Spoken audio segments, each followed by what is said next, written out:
Баршаңызға қайырлы күн. Ұстаған оразаларыңыз қабыл болсын.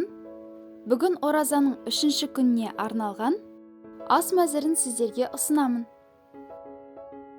Біз бүгінгі ауызашарға қуырдақ, қарапайым салат және трайфл десертін дайындадық. Бізбен бірге болыңыздар. Ең алдымен трайфл жасауға кірісейік. 100 грамм творожный сырды 40 грамм сахарная пудрамен араластырып аламыз.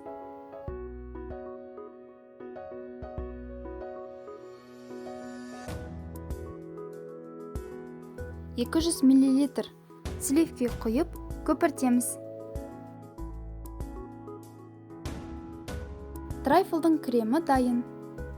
Ал енді трайфлдың бетіне құятын шоколадты глазурды дайындайық.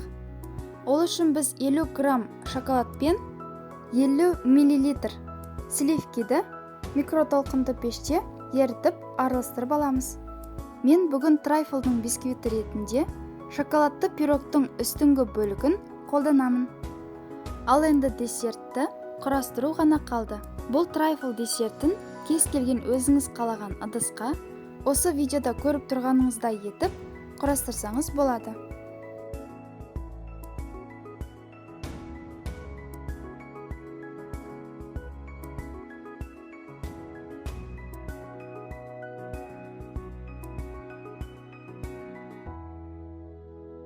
Мен бүгінгі трайфлдың арасына салуға бананды таңдап алдым. Сіз өз қалауыңыз бойынша басқа да жемістерді алсаңыз болады. Немесе жемісті салмауға да болады. Ал енді шоколадты глазурды трайфлдың бетіне құйып, тегістейміз.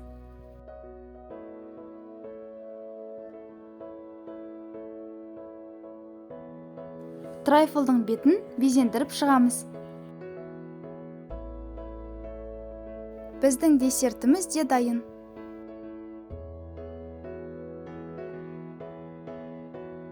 Трайфл десертінің толық нұсқасын осы каналдан көре аласыздар. Мен описанияға ссылкасын қалдырамын.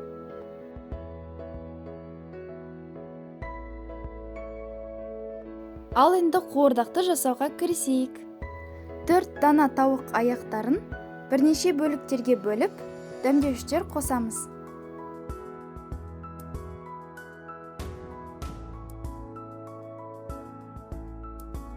Өсімдік майы мен соя тұздығын құйып, жақсылап араластырамыз. Араластырып болған соң, бетін жауып қоямыз. Бос ыдысқа картоптарды салып, дәмдеуіштерді және аздап қана майды құйып, араластырамыз.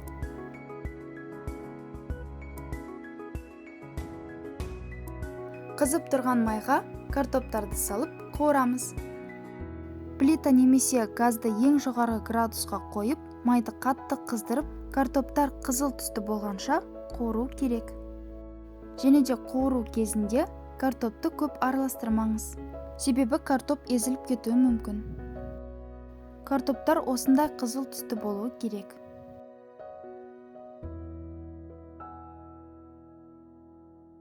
Дайын болған картоптардың майын сырғытып аламыз.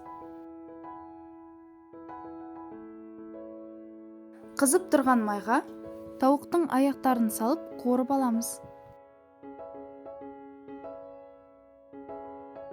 Тауық аяқтарында жақсылап қуыру керек.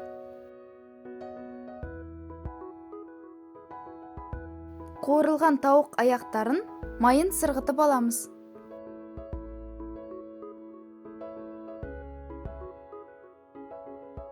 Қазанымызды тазартып, ет пен картоп қуырылған майдан бір ожау құйып, картоп пен тауық етін салып шығамыз.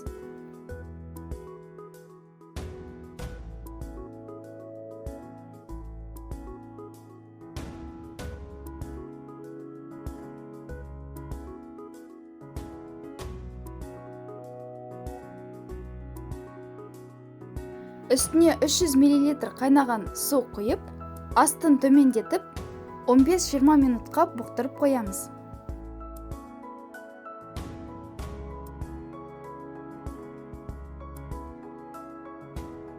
Біздің қуырдағымыз піскенше мен осындай қарапайым әрі тез жасалатын салат дайындап қойдым.